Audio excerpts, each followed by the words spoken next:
Pergunte. Ok. Bem, e quanto à neurobiologia da orientação sexual nas mulheres? Literatura muito menor. Muito menos estudada. O que foi mostrado até agora são 2 pontos. Um é a proporção entre o quarto e o segundo dedo. Em média, mulheres gays têm uma proporção mais típica para homens héteros do que para mulheres heterossexuais. Outra coisa mostrada aqui foi um tal de reflexo acústico automático. O reino final da neurobiologia seria, em vez de questões de gay versus hétero, qual é a neurobiologia da transexualidade? E isso costumava ser considerado puramente um domínio da psicopatologia. Ser gay costumava ser um transtorno psiquiátrico certificável. Até o início de 1970, a Associação Psiquiátrica Americana, em seu livro O Manual Estatístico de Diagnóstico, você poderia ser certificado psiquiatricamente como doente. Um transtorno psiquiátrico era ser homossexual ou lésbica. E então, no que deve ter sido uma das reuniões de comitê mais arrebatadoras de todos os tempos, eles decidiram que, não, na verdade, não é um distúrbio psiquiátrico. Assim, durante a noite, cerca de 40 milhões de americanos foram curados de uma doença psiquiátrica.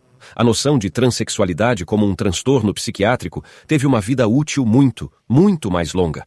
Qual é a neurobiologia disso? Até o momento, houve vários estudos e eles mostram essencialmente a mesma coisa que é realmente muito interessante. Outra região do cérebro que apresenta diferença entre os sexos quando analisamos seu tamanho médio. Nem se preocupe com o nome disso. É chamado de núcleo do leito do estriado terminal. É onde a amígdala começa a enviar sua projeção para o hipotálamo.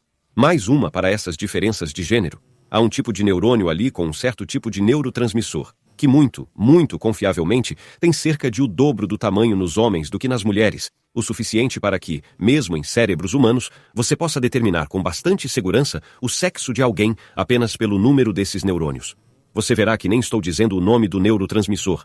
É irrelevante. É apenas mais uma dessas diferenças. Um dimorfismo numa região do cérebro que é muito confiável.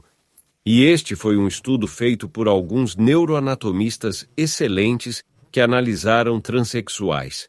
E o que eles mostraram foi muito interessante, muito confiável e com um efeito muito poderoso. O que você veria em sua grande amostra de cérebros de transexuais post-mortem é que as pessoas teriam essa mesma parte do cérebro do tamanho. Não do sexo com o qual nasceram, mas sim do sexo que insistiram que sempre foram. Uau! Perguntas imediatas que devemos fazer. Ok. Bem, talvez isso se deva ao fato de que quando as pessoas mudam os procedimentos transexuais de gênero, há muitos hormônios envolvidos e talvez isso esteja fazendo algo nesta parte do cérebro. O controle crítico que eles tinham era olhar tanto para os transexuais que haviam feito mudanças de gênero, quanto para aqueles que foram para o leito de morte dizendo: este não é o sexo que eu sou. Nasci no corpo errado, mas nunca fiz a mudança. Não foi em função de ter realmente passado pela transição e pelas manipulações endócrinas dela. Outro controle que eles tinham, que era observar homens que teriam um certo tipo de câncer testicular, onde teriam que ser tratados com certos hormônios feminizantes. Em outras palavras, muito semelhante a alguns dos tratamentos endócrinos de indivíduos transexuais masculinos para femininos, e, post-mortem, não havia mudanças aí. Não tem nada a ver com os hormônios. Tinha a ver com a pessoa insistir desde o primeiro dia que nasceu no corpo errado. E este foi um estudo marcante, fabulosamente bem feito, controlado e replicado uma vez desde então, mostrando que a transexualidade costumava ser pensada como pessoas que acreditam que são de um gênero diferente do que realmente são. O que este estudo sugere é que a transexualidade trata de pessoas que têm o corpo de gênero errado. E estas são pessoas que são cromossomicamente de um sexo em termos de suas gônadas, são desse sexo em termos de seus hormônios, são desse sexo em termos de sua genitália e suas características sexuais secundárias, são desse sexo, mas eles estão insistindo. Eu não sou quem eu realmente sou. Esta parte do cérebro concorda com eles. Além disso, muito interessantemente, esse estudo foi feito pelos mesmos cientistas holandeses que fizeram este. Novamente, este é um terreno muito complexo em termos do que estas coisas acabam implicando. Curiosamente, esse estudo foi publicado bem na época em que a cidade de São Francisco fez algo muito legal, que foi para os funcionários municipais. Agora, o seguro médico cobrirá as operações de transgêneros. No entanto, não há evidências de que o obscuro jornal endócrino publicado na Letônia, ou algo assim, tenha publicado isso na mesma tarde. Só sei que os comissários de São Francisco tiveram uma reunião sobre isso. Mesmo assim, este é um assunto com todos os tipos de implicações. Um estudo adicional sobre a transexualidade. Ok. Quantos de vocês sabem sobre a síndrome do membro fantasma? Ok. Você é um cara com pênis e tem um certo tipo de câncer peniano.